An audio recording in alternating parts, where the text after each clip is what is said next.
Hello, welcome to this talk on min-cut sensitivity data structure for insertion of an edge. This work is done by Surinder Baswana, Till Nolman and Shrey Gupta myself. Also, the work by Surinder was supported by a fellowship from Alexander von Humboldt Foundation. To start with, let us look at what min-cuts are. We know that in a graph, for a pair S, T, a min-cut is a set of edges of minimum capacity sum such that removal of these edges would disconnect S from T. For example, in this graph, if we want to look at a min-cut between S and K, then there exists a min-cut of size 6. Similarly, let us look at for another pair Y, L, there exists a min-cut of size 7. However, in this talk, we will be interested in the problem of min-cut sensitivity. That is, how sensitive are the min-cuts to any changes in the network. For example, this XY edge, its capacity might decrease or its capacity may increase, or we may introduce a new edge. The motivation behind this problem is that the textbook algorithms that we learn are designed for static graphs. However, in real world, the graph may undergo changes with time. So, studying such problems and algorithms help us prepare better for the future changes and make necessary augmentations to take care of them.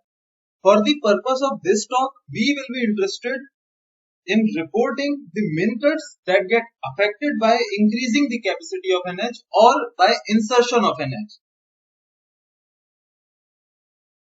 It is easy to see that an algorithm that supports insertion can be easily adapted to handle the case when capacity of an existing edge increases. A simpler version of this problem can be solved using the ideas discussed in Picard and Perrin's work of their 1980 paper. That is, if in a given graph and a given designated pair of source and vertices S, T, if we want to pre-process the graph so that for any query edge xy, we want to report whether ST min-cut increases or not, this problem can be solved. Also, the data structure used to solve this problem would be a data structure of linear space and constant query time. In our results, we extend this problem to first to the version of single source min-cut sensitivity. That is, we need to pre-process a given graph for a designated source vertex S such that for any query edge xy, we can report efficiently all the vertices whose min-cut from S increases upon xy insertion. For undirected graph, we achieve this with a data structure of linear size and linear query time. Whereas for directed graphs, we show that there is a lower bound on the space required by a data structure solving this problem, that is omega of n square, irrespective of the query time of the algorithm. The second result that we present is of all pairs min-cut sensitivity. That is, we need to pre-process the graph so that for any query edge xy, we can report all the pairs of vertices for which the min-cut increases on xy insertion. Now, if we want to report all such pairs, then the data structure used will be of size quadratic in number of vertices and query time O of k, where k is the number of pairs that are affected. We can see that the query time in this case is optimal. Whereas if we only want to count the number of pairs whose min-cut increases on xy insertion, then the query time reduces to O of minimum of k or n log n. A natural question arises is that can we also report the new value of the min-cuts? So in this problem, as long as the edge capacities in the graph are integral and the inserted edge has unit capacity, then our algorithm solves that problem trivially. That is, any updated min-cut will have its value increased by 1. Whereas if in the single source case, the edge capacities are allowed to be any arbitrary value polynomial in n, then we show that there cannot exist any sub-quadratic size data structure that can report the value of the min cuts. Whereas for all pairs, any such algorithm would imply a data structure for the generalization of the flow trees. In order to achieve the new result, we use some insights into nearest and farthest min cuts. Along with that, we give a new result on farthest min cut, that for a vertex S, we can store farthest min cut from all vertices to S in a DAG of size O of n. Note that our result complements the result by Hariharan et al. That says that nearest min cut from all vertices to S can be stored in a tree of linear size. Now we will look at the organization of this talk. We will first start with discussing the idea given by Picard and Perrin, followed by the compact structure introduced by Hariharan et al., followed by our result on farthest min cuts, and then the single source min cut sensitivity data structure. So let us look at the first case when we have to pre-process a graph for a given designated pair of source and vertices so that we can answer the query for any query edge xy. So let us look at this graph and the max flow in this graph between the pair S and T. The values in green represent the flow along these edges when max ST flow is achieved. Now the question is, of these three inserted edges, which edge would certainly increase the value of ST max flow and hence the ST min cut, and which won't? So the answer lies in the residual network of this graph. We know that in the residual network of any graph, there does not exist any ST path. Otherwise, we could have augmented more units of flow to achieve greater value of the max flow. Secondly, residual network partitions the vertex set into at most three sets. The set capital S that has all the vertices which are still reachable by S. The set capital T that has all the vertices from which T is still reachable, and then the remaining vertices. For any edge to increase the ST min cut, the introduction of that edge, the insertion of that edge should introduce a new ST path in this graph. So let us look at the few examples. For example, DH edge, clearly now H is reachable from S. However, between H and T there is no path, hence this edge does not accomplish that. So there won't be an increase in ST min cut value. Again, for the edge EK, we see that now E to T there is a path, however S and E are still not connected and hence ST min cut does not increase. But what about D to I? So clearly now insertion of BI actually completes a ST path, that is S to B, B to I and I to T, and hence there is a new path through which we can augment more units of flow, and hence that will increase the value of the min cut as well. So the necessary and sufficient condition for any edge xy to increase the ST min cut in a directed graph is that if x belongs to the set capital S and y belongs to the set capital T. Clearly this would require a linear space and constant query time because it is just the membership in the corresponding sets. Also, formally S is known as the nearest min cut from S to T, whereas T is nothing but V minus the farthest min cut from S to T. Now let us look at the formal definitions of nearest and farthest min cuts. Before this, I would like to mention that from now on, I won't be differentiating between a set defining a min cut or the min cut itself. For example, in this case, a nearest min cut from U to V is defined as a set A such that U belongs to A and A defines a UV min cut, and for any other set A prime, If A prime defines the UV min cut, then A will be a subset of A prime. We denote the nearest min cut from U to V with U subscript V superscript M.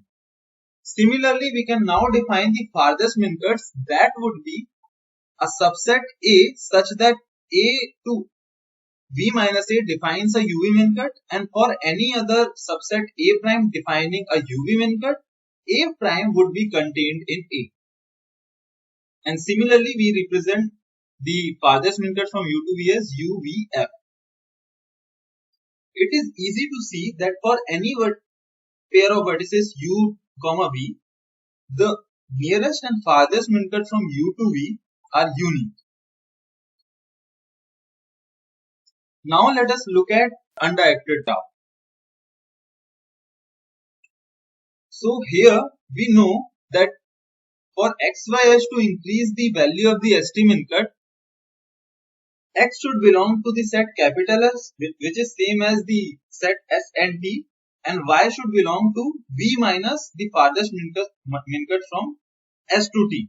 However, for the case of undirected graph, the flow symmetry of the edges implies that V minus SFT is nothing but T and S.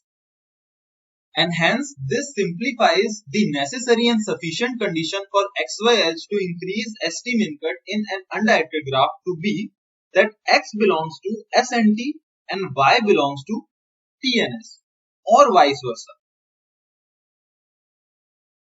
Now let us look at the results presented by Hariharan et al.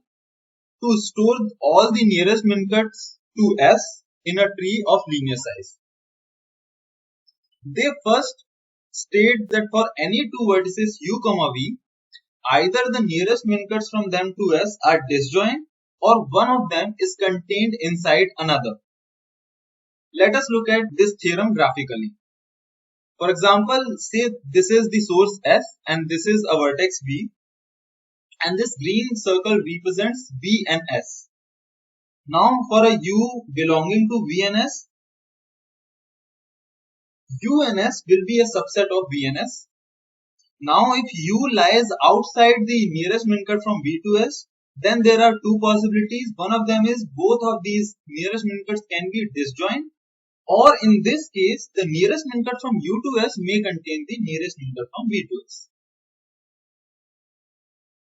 However, this is not possible that these two min cut have some intersection but neither of them contains the other one. This is what we call that these two sets are crossing, and hence this property captured in the theorem is called a non-crossing property of the nearest min cuts. Now let us see how can we use this non-crossing property to build the tree. We first enumerate all the nearest min cuts to S. So clearly for D alone is the nearest min cut. Now let us look at K, and when we see that the nearest min cut from L to S contains the nearest min cut from K to S, this is the membership. Similarly, now we look at the pair EH. So the min cut from E to S is same as the min cut from H to S. Similarly, this was the case for the vertices A and C previously. We will now introduce the nodes in the tree corresponding to the representative vertex of each nearest min cut. For example, clearly for the same nearest min cut for more than one vertex, we will have both as the representative there. And now in order to introduce the parent to child edges, we will use this membership information. Here as we can see that K and S is a subset of L and S, then there will be an edge from L to K. And similarly we introduce the other edges. However, after this construction, clearly there are still some disjoint vertices in this structure. So in order to make it into a tree, we introduce a dummy root vertex and make all of them its children. So clearly this is the structure T which takes linear space. Now in order to report the nearest min cut from V to S, it is just the problem of reporting the subtree rooted at the node corresponding to V. That would be O of the size of the nearest min cut. Whereas if we only want the membership query whether X belongs to the min cut V and S, that can be solved using a LCA data structure. Now let us look at the farthest min cuts and how do we get the DAG storing them. First, let us look at the difficulty in the case of farthest min cuts. So for that, we will first enumerate the farthest min cut from B to S. That would be this. Now the farthest min cut from B to S, and clearly we can see that these two farthest min cuts cross each other. Hence, the most crucial property in the case of nearest min cuts that helped us build the tree is no more valid in the case of farthest min cuts because crossing cuts are possible.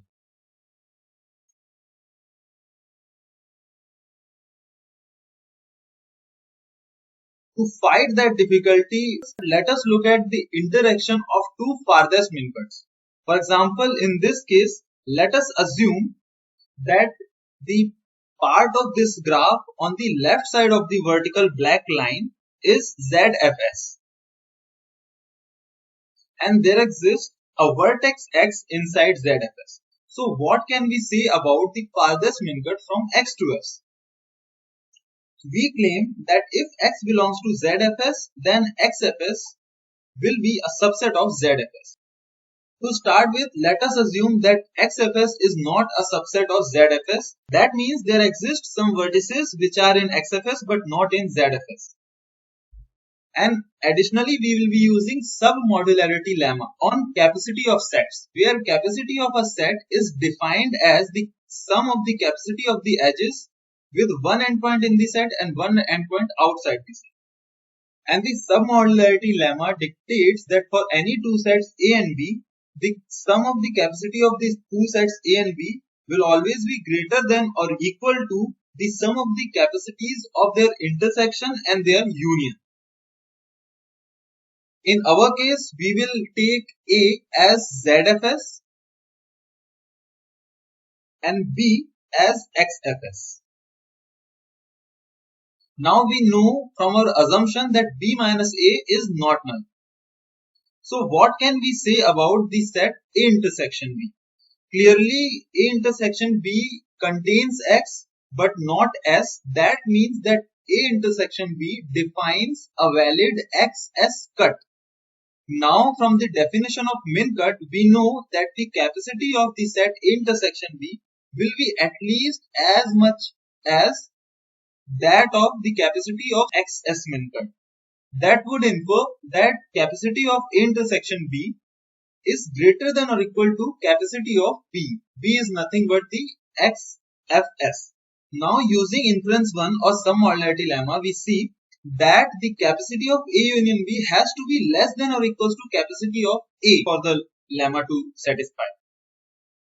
However, now we see that A union B does contain a few vertices which were not in ZFS. That would mean that there exists a set which contains the farthest min cuts from Z to S as a proper subset and instead has the capacity equal to that of the ZS min cut.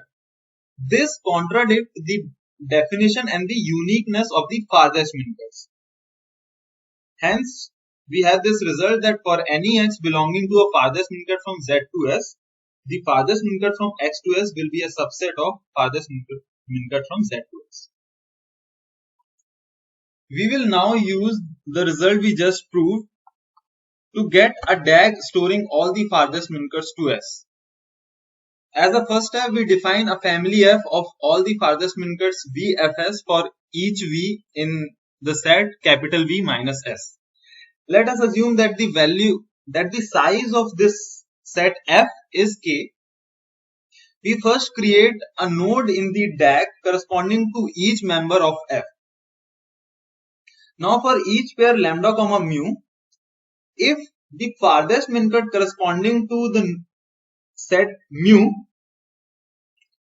is a proper subset of the farthest min cut corresponding to lambda, then we introduce a directed edge from lambda to mu.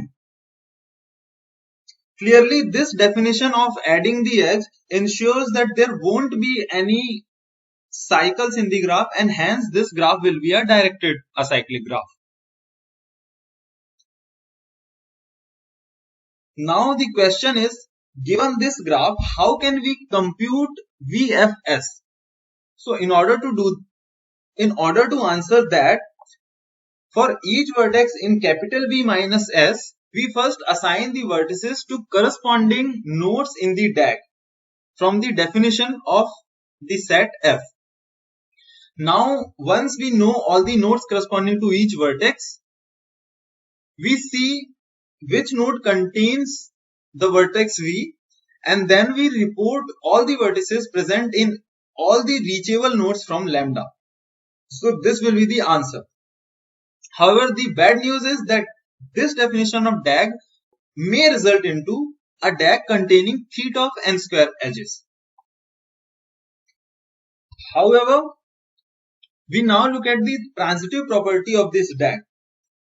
We know that in order to report any farthest min cut to S using this DAG, we need to preserve the reachability information. And the transitive closure of this DAG is nothing but the same DAG. But the transitive reduction is the process in which we remove the maximum number of edges from this DAG without affecting the reachability information for any pair of nodes. However, we would like to point out that transitive reduction in itself does not guarantee that the transitively reduced graph will have lesser number of edges. But we would see how can we achieve O of n bound in number of edges. Now, in order to prove that, we first throw some lights into the interaction of two farthest min cuts which cross each other. For example, in this case, XFS and YFS cross each other. So we start by proving that for any two crossing farthest min cuts, there does not exist any edge from the intersection of these two farthest min cuts to outside their union. And then using this result, we state a theorem that is for any three vertices x, y, and z in V, either the intersection of their farthest min cut will be null, or at least one of them will be a subset of one of the remaining two. And using this theorem, we then show that the transitively reduced DAG that we get from the previous slide, there for any node in the DAG, there can be at most two incoming edges, and that would mean that there cannot be more than O of n edges in total. Now let us look at how can we use the results on farthest min cut to build a DAG. We first enumerate a few farthest min cuts. Similarly, the farthest min cut from L to S would look like this, whereas from I to S, farthest min cut crosses the one from the L node. Now, from the definition given for the set F, we introduce the nodes in the DAG and similarly the edges of the transitively reduced DAG. Again, here at the top level, we see that there can be two disconnected components. So what we do, we introduce a dummy root node and add them all as its descendants. Now clearly this DAG will have O of n edges. But the question is, how do we report VFS? So in order to report VFS, we first go to the node containing V in the DAG. Then we mark all the nodes which are reachable from that node. And then we report all the vertices present in the reachable nodes. So this will clearly take O of n time. Now what about checking whether X belongs to VFS or not? This will be a linear exploration of the return set VFS. That would again take O of n time.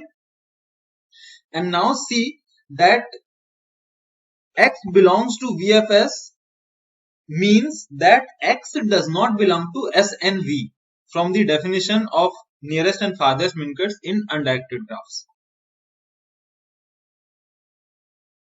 Now let us look at the single source min cut sensitivity data structure. For this, we will be using the two independent results on nearest min cuts and farthest min cuts and see how can we achieve these space and query time bounds. We know that any edge XY insertion would increase the value of SV min cut if X belong to SNV and Y belong to VNS or vice versa. So let us look at just the one case. Here clearly one query of type to know whether X belong to SNV or not takes O of n time. So reporting all such vertices would take O of n square time. However, now let us look at the DAG more closely and see what kind of queries are we trying to answer. Let us assume that this is the node containing X. We need to find all the V's such that X belongs to VFS. That is nothing but all the nodes from which the node containing X is reachable. Now, given this DAG, in order to get all the nodes from which the node containing X is reachable, we can simply reverse the edges in the DAG and find all the nodes which are reachable from the node containing X. So this would still take only O of n time, but it would give us all the vertices for which X belongs to their farthest min cut to S. So here we see that those singleton queries of finding the membership of X to each of the VFSs would have resulted into O of n square time. However, we can achieve the same with only one traversal to this DAG in O of n time. And that's how we get that combining these two data structures, the nearest min cut tree and the farthest min cut, we achieve that for any XY edge, we can report all the vertices V such that SV min cut increases on XY insertion.